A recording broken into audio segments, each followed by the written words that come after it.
Eh bien salut tout le monde, c'est les steaks, j'espère que vous allez tous très bien. Aujourd'hui les amis, on se retrouve pour une toute nouvelle vidéo Tech Talk, bien évidemment. On est dimanche, vous voulez quoi d'autre qui sorte? Non je rigole, c'est vrai que je sors pas tous les dimanches maintenant, mais on est au début du mois, donc oui c'est une vidéo Tech Talk. Ça vous dérange? Bon bah restez quand même sur la vidéo parce que ça fait plaisir, hein. Vous voulez me soutenir? Bah restez. Donc sur ce, sans plus attendre, c'est parti. Ubisoft va faire faillite. C'est pas une blague. Bon, c'est peut-être un petit peu putaclic quand je le dis comme ça, mais récemment, Ubisoft, le géant français du jeu vidéo, est actuellement en difficulté financière aggravée par la sortie précipitée de Star Wars Outlaw. Vous savez, c'est le nouveau jeu Star Wars qui est sorti récemment. Je sais pas si vous l'avez joué ou testé. J'ai pu le tester à la Fnac d'ailleurs. Le jeu reste cool, mais c'est pas forcément le type de jeu que j'aime le plus. Et aussi le report de Assassin's Creed Shadows. Ouais, ça fait mal. Ces événements ont fait chuter son cours en bourse. Cependant, l'action a quand même bondi de plus de 33% en une seule journée, le 4 octobre dernier, en raison de rumeurs de rachat. Parce que oui, malgré le fait que ça a chuté en bourse, à partir du moment où on a su que Ubisoft allait potentiellement se faire racheter, bah ça a monté un peu en bourse. Parce que s'ils se font racheter, bah l'entreprise va reprendre de la valeur, donc c'est plutôt intéressant. Donc voilà, tous ceux qui ont des jeux Ubisoft, tout ça, bah soyez en garde, parce que bah, si une entreprise fait faillite, c'est en ligne, je sais plus trop si quand une entreprise ou un développeur de jeux vidéo fait faillite, est-ce qu'on peut réinstaller le jeu même si on le possède, enfin bref. Donc voilà, restez à l'affût, hein, s'il y a de nouvelles news, bien évidemment, je vous le dirai. Surtout les amis, passons à la prochaine news. L'Oura Ring 4. Ça vous dit quelque chose? Non? Bon, bah en fait, pour vous faire courte, c'est une bague connectée.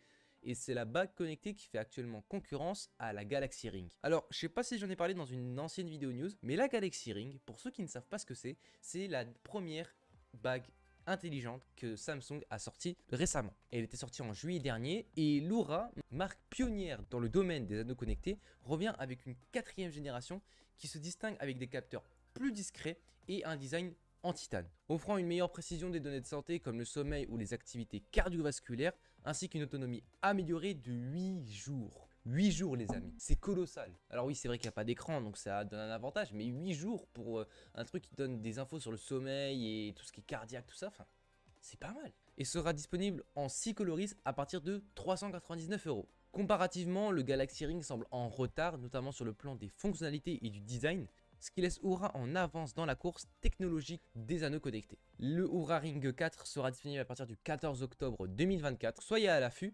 et ce jour-là, c'est pas le seul objet qui va sortir. Et oui les amis, passons désormais à la 3e news, le MetaQuest 3S. Je vous en ai parlé dans la dernière vidéo news, et c'est officiel, le casque va sortir. Alors je suis un peu en retard, je l'assume, hein, parce que c'était depuis le début de semaine qu'on est au courant, mais je vous dirais, mieux vaut tard que jamais. Donc le Quest 3S qui a été annoncé lors de l'événement MetaConnect 2024 par Mark Zuckerberg, est le nouveau modèle qui vise à remplacer le Quest 2. Donc le Quest 3S, je vous l'avais dit dans une ancienne vidéo et dans d'autres vidéos news, c'est tout simplement un casque qui vise à remplacer le Quest 2 parce que c'est un casque qui sera beaucoup plus abordable que le Quest 3.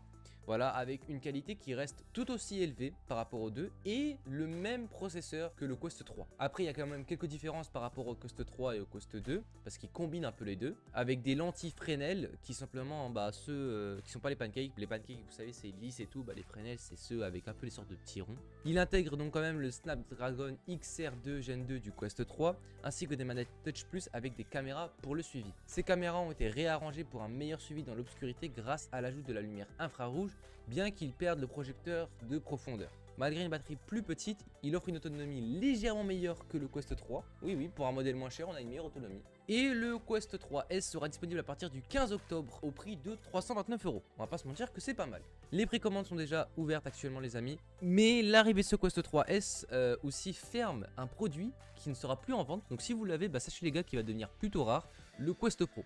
Le Quest Pro va être désormais bientôt retiré du marché. Donc soit vous l'achetez si vous voulez garder un objet rare qui pourrait peut-être se revendre plus cher plus tard, soit vous l'achetez pas mais si vous l'avez déjà. Sur ce les amis, passons à la dernière news. Les nouvelles RTX 5000 devraient bientôt sortir. Et oui les amis, suite à de nouvelles fuites et des rumeurs, Nvidia devrait sortir pourquoi pas prochainement les prochaines RTX 5000. En l'occurrence, parmi les fuites, on en a deux, qui est la RTX 5080 et la RTX 5090. Je vais pas trop vous donner les détails parce que j'ai pas envie de trop parler chinois, surtout déjà que je parle vite, donc le combo des deux, ça fait une explosion. Mais voilà, ce sera donc en l'occurrence des cartes graphiques beaucoup plus puissantes. Et moi je trouve que c'est une plutôt bonne chose parce que ça veut dire que tous ceux qui voudront acheter une 4000 prochainement, ce qui est aussi un peu mon objectif, bah ça pourrait peut-être annoncer une légère baisse de prix pour les 4000 étant donné que les 5000 vont devenir les plus chers et qui vont arriver prochainement sur le marché. Voilà les amis, j'espère que cette vidéo vous aura plu et qu'elle vous aura fait plaisir. En tout cas les amis, n'hésitez pas à vous abonner, liker et partager la vidéo, ça fait toujours plaisir. Laissez-moi un commentaire pour que je puisse avoir votre avis sur la vidéo. Voilà, donnez-moi des conseils, j'en ai cruellement besoin je pense pour pouvoir m'améliorer. Sur ce amis, restez comme vous êtes, restez des geeks. Ah non, c'est vrai, abonnez-vous à mes réseaux, voilà. Sur ce, restez comme vous êtes, restez des geeks. Peace.